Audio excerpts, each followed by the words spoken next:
Today, we're going to talk about all the ways people have tried to beat the cheeseburger, how they've tried to top it, tried to stop it, but mostly how they've tried to eat it. It's me, and this is the history of the cheeseburger. The year was 1924, and the place was a small neighborhood in New Haven, Connecticut. Louis Lassen was running a small lunch counter called Louis's Burger Stand with his brother Carl out of their mother's basement. The menu had hot dogs, fries, but their specialty was hamburgers. One day, a customer came up to the counter and asked if they could put a slice of cheese on their burger. Now, legend says that customer was a Yale professor who only ate meat and wanted something more substantial than the bland burgers they were selling. Other legends say that it was actually Louis's idea to put a slice of cheese on a burger after he noticed a group of kids eating a sandwich made of cheese scraps and bacon. But really, it doesn't matter because what happened next does. He slapped a slice of cheese on a freshly grilled burger and served it to the customer. They bit into it and they were like, "Wow, that's good." And that is how the cheeseburger was invented. Now, it didn't take long for other fast food joints to see how popular the cheeseburger was going to be and try to copy it. In 1927, a restaurant called the Pig Stand began advertising the only sandwich which equals 2 meals, a hamburger and a cheese sandwich combined in one. In 1935, McDonald's opened its doors and immediately began advertising the greatest in hamburgers and cheeseburgers.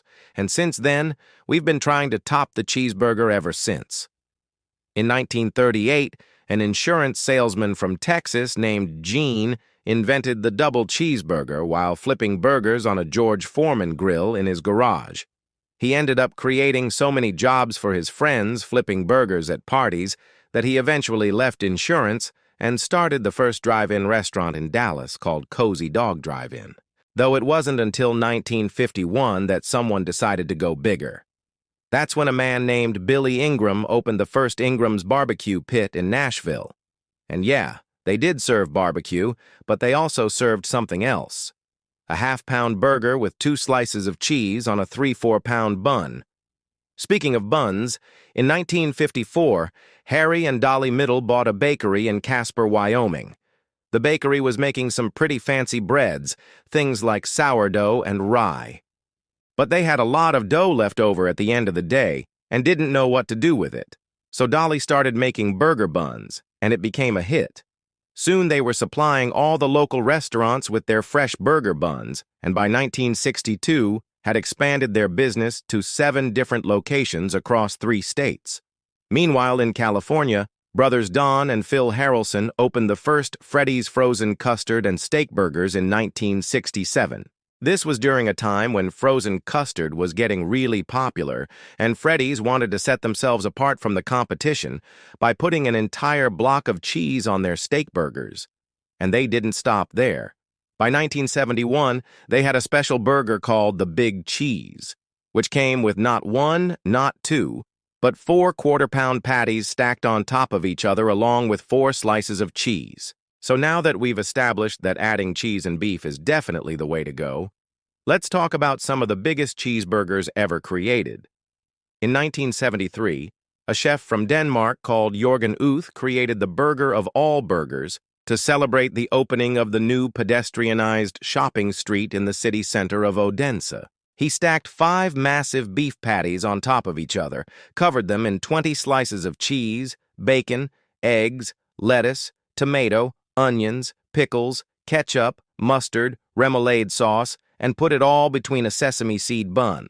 The burger weighed in at 22 pounds, required 12 ingredients, and took over 12 hours to prepare. Fortunately, Jørgen went on to open a restaurant so he could make more massive burgers for the world. Unfortunately, it burned down, and then he got bored and stopped making burgers. Over in Las Vegas, things were heating up. In 1984, a local family decided to get into the burger business. They called their restaurant the Heart Attack Grill. The burgers were greasy, dripping with cheese, and the sides were crispy, seasoned fries or a pickle spear. To get the attention of passers-by, they dressed their waitresses in nurse uniforms and offered free refills. But the real attraction was the triple bypass burger, a 100-ounce behemoth consisting of 4 quarter-pound beef patties, 8 slices of cheddar cheese, 6 strips of bacon, lettuce, tomato, onion, pickles, a fried egg, mustard, ketchup, mayonnaise, and more. The catch, if you wanted to order one, you had to sign a waiver first. Over 30 years later, the Heart Attack Grill still stands, though it's undergone a few updates. The nurses are no longer wearing uniforms. The menu has changed, but the triple bypass burger is still there. In 2009, Patty Wagon entered the scene. They were a food cart based in Portland, Oregon, specializing in gourmet burgers. They were so confident in the quality of their burger that they dared customers to compare it to any other burger they'd ever tried before. But that wasn't enough for them. So in 2015, they decided to go big with the help of a local brewery. They created something they called the Behemoth, a burger so big that you couldn't eat it all. They loaded up a brioche bun with a giant 1-pound beef patty, pepper jack cheese, bacon, fried egg, tomatoes, lettuce, pickled onions, avocado, spicy mustard, house-made pickles, and a beer cheese sauce. The first person to eat the whole thing within 20 minutes would win a prize. Sure enough, someone did. Her name was Molly Schuyler, and she won herself a free burger. She was pregnant at the time, but that didn't stop her from crushing the Behemoth and returning to Patty Wagon 10 months later to defend her title. She successfully ate another one of their monstrous burgers called the Full Bore, a 3-pound monstrosity covered in pepperonis and finished in under 15 minutes. Even after doing that, she's still hungry. In 2018, Molly found herself at a burger joint in Florida called Even Flow. They had a burger on the menu called the Tsunami, and it was covered in garlic butter, sautéed mushrooms, melted Swiss cheese, roasted red peppers, bacon, homemade onion rings, and a fried egg. To wash it all down, she ordered a milkshake made with ice cream and 12 ounces of whiskey. Of course, she ate the whole thing in less than 10 minutes. That same year, she ate a $100 burger in Las Vegas called the Big Shorty. It was covered in lobster, caviar, and gold leaf. At this point, she had eaten more than 70 burgers in her life. It might seem like the logical next step would be to ask where you can buy one of these burgers, but that's not the case. For most of us, we're just ordinary folks trying to live our extraordinary lives. We don't want to spend all day eating a burger. We have places to be, people to see, things to do. And that's why the next record you should probably look into is the most cheeseburgers ever eaten in 10 minutes. In 2015, a guy from New York called Joey Chestnut took on the challenge at a restaurant in Indiana called the Oink and Apple. They had a special kind of burger on the menu, one that was small enough to fit in your mouth with a single bite. Joey dove right in. He chewed quickly and efficiently and managed to stuff 62 of them into his mouth in just 10 minutes. And that brings us to today, where we continue to try to top the burger. Who knows what the future will hold?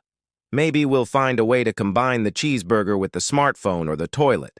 Or maybe we'll just stick to making them the old-fashioned way, fresh, never frozen. The possibilities are endless. And if you want to learn more about the history of some other amazing foods, stay tuned.